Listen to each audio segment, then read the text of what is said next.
વિદ્યાર્થી મિત્રો, ગયા તાસમાં આપણે ચોથો અને પાંચમો દાખલો સ્વાધ્યાય વિભાગ એફ નિયત સંબંધમાં વિભાગ એફ એનો ચોથો અને પાંચમા દાખલાની વાત કરી છે. હવે દાખલા નંબર 6ને જોઈએ છે. આજે ધ્યાન આપો. દાખલા નંબર 6માં તમને નીચે આપેલી માહિતી પરથી વાયની એક્સ પરની નિયત સંબંધ રેખા મેળવો અને એક્સ બરાબર 30 હોય તો વાયની કિંમતનો અંદાજ મેળવો. બરાબર, આ જે સૂત્ર છે તમે જો n બરાબર 10 sigma x sigma y x y sigma x y અને એક્સનો સ્ક્વેર આપ્યો છે. મીન્સ કે અહીંયા આ જે સૂત્ર છે એ મેં તમને આપેલું છે. બરાબર, હવે આપણે અહીંયા એક્સ બાર અને વાય બારની જરૂર પડે છે. તો સૌથી પહેલાં આ વિગત ઉપરથી આપણે એક્સ બાર શોધી લઈએ. તો એક્સ બાર બરાબર સિગ્મા એક્સ અપોન n એટલે કે 250 ભાગ્યા 10 બરાબર 25 અને વાય બાર બરાબર સિગ્મા વાય અપોન n એટલે કે 300 ભાગ્યા 10 બરાબર 30. હવે આપણી નિયત સંબંધ રેખા મેળવવાની છે. વાય કેપ બરાબર a પ્લસ બી એક્સ, આ આપણી નિયત સંબંધ રેખા છે જેમાં બી શોધીશું. બી બરાબર n sigma x y minus sigma x ગુણ્યા સિગ્મા વાય ભાગ્યા n સિગ્મા એક્સનો સ્ક્વેર માઇનસ સિગ્મા એક્સનો વર્ગ. મિત્રો, આ જે તમને કિંમતો આપી છે એ આપણે સૂત્રમાં મૂકી દઈએ છીએ.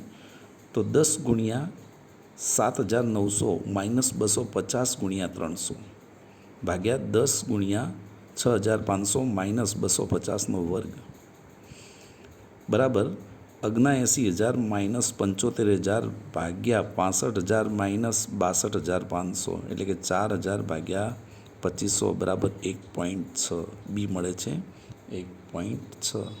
હવે એ બરાબર વાય બાર માઇનસ બી એક્સ બાર. વાય બાર જે છે એ 30 આપણે જો ઉપર ગણતરી કરી છે. 30 માઇનસ બી જે 1.6 આવે છે અને એક્સ બાર છે 25 એટલે 1.6 ગુણ્યા 25 કરતાં એ મળે છે -10. હવે વાય કેપ બરાબર a પ્લસ બી એક્સ, તો એની વેલ્યુ છે -10 પ્લસ બી 1.6 એક્સ. આ આપણને નિયત સંબંધ રેખા મળી. જો એક્સ બરાબર 30 હોય તો બરાબર -10 પ્લસ 1.6 ગુણ્યા 30 એટલે જવાબ રહેશે 38. બરાબર મિત્રો, દાખલા 6ની વાત પૂરી કરી. હવે દાખલા નંબર 7 ધ્યાન આપો. અહીંયા તમારે નીચેની માહિતી માટે નીચે મુજબના પરિણામો મળ્યા છે. n બરાબર 12 સિગ્મા એક્સ બરાબર 30 સિગ્મા વાય બરાબર 5 સિગ્મા એક્સનો સ્ક્વેર બરાબર 670 સિગ્મા એક્સ વાય બરાબર 344. હવે એની અંદર એક જોડ એક્સ અને વાયની એક જોડ જે 10 અને 14ના બદલે 11 અને 4 લીધા છે. એટલે અહીંયા આપણે જે સાચા છે એ પ્લસ કરો ને જે ખોટા છે એ બાદ કરીશું. ધ્યાન આપો. n બરાબર 12ના 12 રહે કારણ કે બદલામાં લીધેલું છે. હવે સિગ્મા એક્સ બરાબર અહીંયા 30 આપે છે. સિગ્મા એક્સ બરાબર અહીંયા 30 આપે છે. તો તમે જો 10 અને 14 એમાં એક્સ 10 છે અને 11 અને 4 એમાં 10 11 એમાં એક્સ 11 છે. બરાબર, અનુક્રમે તમે જો 10 14 એટલે એક્સ વાય અને 11 4 એટલે એક્સ વાય. તો અહીંયા આપણે જે સાચા એક્સ છે પ્લસ કરીશું અને ખોટા એક્સને બાદ કરીશું. તો તમે જો એક જોડ 10 અને 14 એટલે કે એક્સ બરાબર 10 અને વાય બરાબર 14.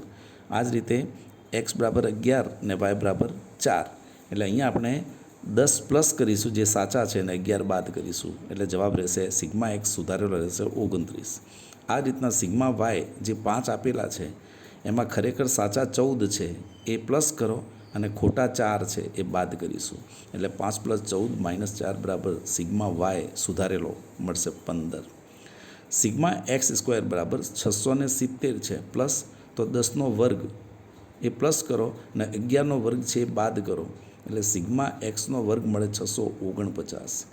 હવે સિગ્મા એક્સ વાય બરાબર 344 આપેલા છે પ્લસ 10 ગુણ્યા 14 જે સાચા છે એક્સ અને વાય 10 ગુણ્યા 14 સાચા છે એ પ્લસ કરો અને 11 ગુણ્યા 14 છે એ ખોટા છે જે બાદ કરીશું એટલે સુધારેલો સિગ્મા એક્સ વાય આવશે 440. બરાબર, હવે અહીંયા આપણે એક્સ બાર ને વાય બારની જરૂર છે. તો તમે જો સિગ્મા એક્સ 29 છે. હવે અહીંયા એક્સ બાર શોધવો હોય તો એક્સ બાર બરાબર 29 ભાગ્યા 12 29 ભાગ્યા 12 કરીએ એટલે 2.42 મળે. આ જ રીતે વાય બાર બરાબર સુધારેલ સિગ્મા વાય ભાગ્યા n એટલે કે 15 ભાગ્યા 12 બરાબર 1.5. હવે આપણે બી શોધીએ છીએ. તો બી બરાબર n sigma x y minus sigma x ગુણ્યા સિગ્મા વાય ભાગ્યા n સિગ્મા એક્સનો સ્ક્વેર માઇનસ સિગ્મા એક્સનો વર્ગ. મિત્રો, જે આપણે સુધારેલી કિંમતો છે એ સૂત્રમાં મૂકો તો 12 ગુણ્યા 440 માઇનસ સિગ્મા એક્સ અને સિગ્મા વાય જે 29 ગુણ્યા 15 આપણે સુધારેલા છે. એન ભાગ્યા એન બરાબર 12 અને સિગ્મા એક્સનો વર્ગ જે સુધારેલો 649 માઇનસ 29નો વર્ગ એટલે એનો ગુણાકાર કરતાં 5280 માઇનસ 435 ભાગ્યા 7788 માઇનસ 841 એટલે બરાબર 14875 ભાગ્યા 6947 એટલે બી આવે છે 0.70. હવે એ બરાબર વાય બાર માઇનસ બી એક્સ બાર, એ બરાબર વાય બાર માઇનસ બી એક્સ બાર એટલે કે 1.25 વાય બાર માઇનસ 0.70 અને એક્સ બાર છે 2.42 એટલે 1.25 માઇનસ 1.69 એટલે એ બરાબર મળે છે માઇનસ 0.44.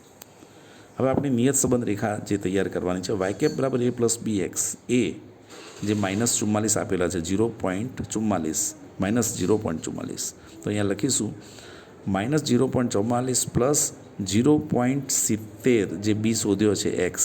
હવે જો એક્સ બરાબર 5 હોય તો માઇનસ 0.44 પ્લસ 0.70 ગુણ્યા 5 બરાબર 3.06 બરાબર 3.06. એટલે દાખલા નંબર 7માં તમે જોયું કે જ્યારે આવી જોડ ખોટી હોય તો જે ખોટી હોય એ બાદ કરો અને સાચી હોય એ એડ કરો. એટલે દાખલા નંબર 7માં મિત્રો તમે ખાસ ધ્યાન રાખજો, બરાબર. તો આ રીતે આજે આપણે નિયત સંબંધનું જે પ્રકરણ છે એ પૂરું કર્યું છે. અને હવે નેક્સ્ટ લેક્ચરમાં આપણે સામાયિક શ્રેણીની ચર્ચા કરીશું. થેન્ક યુ મિત્રો.